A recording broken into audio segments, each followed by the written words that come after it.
In today's episode, the Rover 400 series.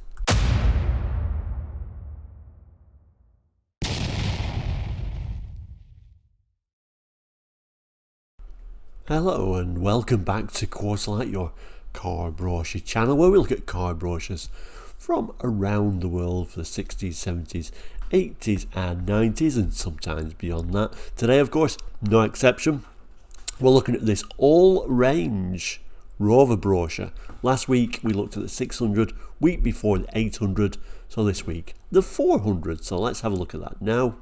So this is the brochure we're covering. It's a Rover all-range brochure. It's quite simply saying today's cars for July to October 1993. Like I said, last week we looked at the 600, which was really the show car, really, because it had just come out. But let's move on to the 400. But I will do a link at the end if you have missed any of these episodes in this particular Rover series.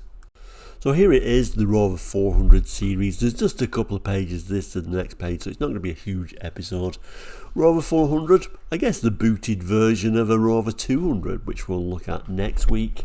My dad actually had a Rover 200 as a company car for a little while, actually. But we'll talk more about that next week. So Rover 400, yes, the one with the boot. I guess maybe this is what the Triumph Acclaim could have been if they kept the Triumph name. But anyway, we'll read the text, we'll come back to these interesting images. So it introduces this one by saying Rover 400 series, smooth power, traditional British luxury. And goes on to tell us, following the introduction of the latest Rover 400 series, discerning drivers now have a further reason for choosing this distinctive British saloon. The refinement of power-assisted steering is now standard on every Rover 400. This is Rover's award-winning positive centre feel system, which combines effortless low-speed manoeuvring with good feedback at speed. With the classic Rover grille reflecting the power and authority of the marque. Of course, they kind of added that little grille on as a bit of an afterthought later on. The Rover 400 series also offers exhilarating levels of performance. The Rover 420 GSI Sport Turbo is fitted with a specially developed 200 PS version of Rover's turbocharged T-Series engine, and from the same stable come the Rover 420 models. And I guess when you talk about like the Rover 420 GSI Sports Turbo, I always thought of Triumph being a more sportier model than Rover, so maybe the Triumph Acclaim might have worked better. I don't know. But anyway, it didn't happen. We've got a Rover name. Let's continue. So the Rover 420 models with the 136 PS 2-litre T-Series engine, smooth, powerful and refined, giving sparkling performance. Full multi-point electronic fuel injection is now fitted to the acclaimed 1.4K series engine, whilst a new naturally aspirated diesel model, the Rover 418 SLD, offers exceptionally good fuel economy coupled with characteristic Rover refinement. The Rover 400 series also incorporates state-of-the-art protection against the car thief, with a wealth of security features including a standard anti-theft alarm with engine immobilisation, locking wheel nuts where alloy wheels are fitted, and in-car audio that is clearly Rover branded in addition to being security coded. Engineered with the environment in mind, all Rover 400 petrol models are fitted with an advanced three-way controlled catalyst, minimising exhaust emission. All models are also virtually CFC free.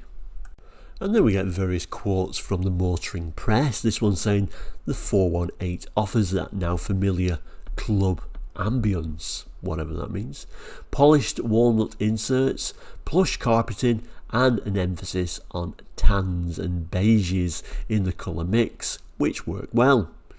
It is a polished all-rounder with no glaring faults and plenty of virtues. That was from Diesel Car in February 93, talking about the Rover 418 diesel. And then again in February 93, what car said of the Rover 400? The fascia is well laid out with clear, elegant instruments, and Rover has succeeded in giving this car a real quality feel inside. Complementing that overall feel is a high standard of build quality throughout this Rover. Rover were quite good at making what is, after all, quite an ordinary car look a bit more upmarket on the inside. The wood always looked good on these. This one's a Rover 414 SLI. We can get them as an auto, optional extras on a 416 SI, 416 SLI and the 416 GSI. And then there's this tiny little image on the bottom right hand corner which you hardly really notice, but it's a rare one and I don't remember it. The 420 GSI Executive? I really don't remember that. It doesn't look anything from special from that minute little image though. And then I guess this is the equivalent of that GSI Executive, but the sportier version, the 420 GSI Sport. And then when we turn the page, it's a continuation, isn't it? So I'll read the text first, come back to these more motoring press quotes, and then we'll work around the images, then we'll do a bit of a conclusion. So this page starts by telling us combine Rover's new 2-litre T-Series engine with the Rover 400 series and you have an executive performance saloon of exceptional calibre. Already well proven in the new Rover 800 series, the Rover designed and built T-Series engine is one of the outstanding new engines of the 1990s. It is refined, efficient and powerful with a smooth, even torquey delivery. To complement their powerful performance, Rover 420 GSI Sport models, which was the main image we saw just then, have firmer lowered sport suspension with revised spring and damper settings and larger front and rear anti-roll bars, giving still more responsive handling. The high torque output of the Rover 400's turbocharged flagship is finely controlled through the fitment of a torsion traction control system. Unlike some electronic control systems which cut engine power and only operate at low road speeds, the advanced mechanical torsion system operates at all speeds, transferring torque automatically to the wheel with the most grip. The result is constantly high levels of traction control which benefit both driver control and safety. A test drive for sports driving enthusiasts is highly recommended. So more quotes then. So February 1993, Rover 414 SI and What Car reports. Multi-point injection enables Rover to squeeze an amazing 103 bhp from the technically advanced 1.4 litre K-Series engine. With torque to match, the 800 style grille gives it grown-up big car looks. And then What Car again from an early date there, November 92 this time, for generally the Rover 400. The fresh front end gives the 400 a new air of distinction and succeeds in setting the Rover apart from the others in its class. Really talking on about that bit of a stuck-on grille. So images then, bit of a see-through trunk or boot to show how much room you can get in there. And a look at how the dashboard looks, or gauges I should say. A look at the door card I guess, and the window switches, which I presume they're the electric window switches front and rear, and also a glimpse of a bit of wood, obviously showing that this is quite a high spec model. Oh, and indeed it is, it's the 420 GSI Executive electric windows. A look at the flagship model, the 420 GSI Sport Turbo. I bet they were fun. I never tried one, but I think they would have been a bit of a fun car. Nice, interesting alloy wheels. You can see that grille. Like I say, a bit of a stuck-on sort of grille. I must admit, I preferred the early ones without the grille, but I think I'm in a minority there.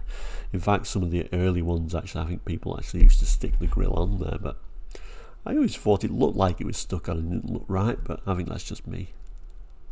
Another GSI Sport Turbo, This time looks like it's in that night fire red, which I think was probably the best colour no matter what Rover you got. An interior shot of the GSI Sport. Interesting interior. I always thought this little design, obviously the same sort of idea on the Rover 200s. I remember this area well. Quite unusual design overall of that dashboard, isn't it? Anyway, that kind of like wraps it up. May as well throw the performance figures in there as we're here anyway. So the 414s 0 to 60 in 10.5 seconds, which was nothing particularly special for this particular time period. Top speed 112. To the top performance model, the 420 GSI Sport Turbo, which was quite exceptional for what type of car it was. 0 to 60 time 6.4 seconds. That's pretty quick, isn't it? Going on to a top speed of 146. So there we go, the Rover 400 series. Do you remember this? Did you own one? Let me know how you got on. Sorry for hitting the table randomly there. Next week we're going to be looking at the Rover 200s. I've got a bit of experience with that because my dad did have one for a short while as a company car, so we'll talk more about that. Essentially the same idea, but I think the model that stood out was your sort of sports coupe version, which it does show in here. Anyway, thank you so much for watching today. We'll end as we always do by saying 200 turbo coupe is what I'm trying to say, not sports coupe. Anyway, yes, Rover 400 series, this concludes this one. If you did like it, please do consider subscribing. It is completely free and we've got over 600 episodes now. It really keeps you in touch with the channel. You'll never be charged to be a subscriber. Also, hit the like button if you enjoyed this video. Over here, I'll pop a couple of boxes. If you missed any in this Rover series so far, there'll be a box over there, which will eventually have all the models in this particular series. But thank you so much for watching today. Please do take care. We'll see you again very soon. All the best, and goodbye.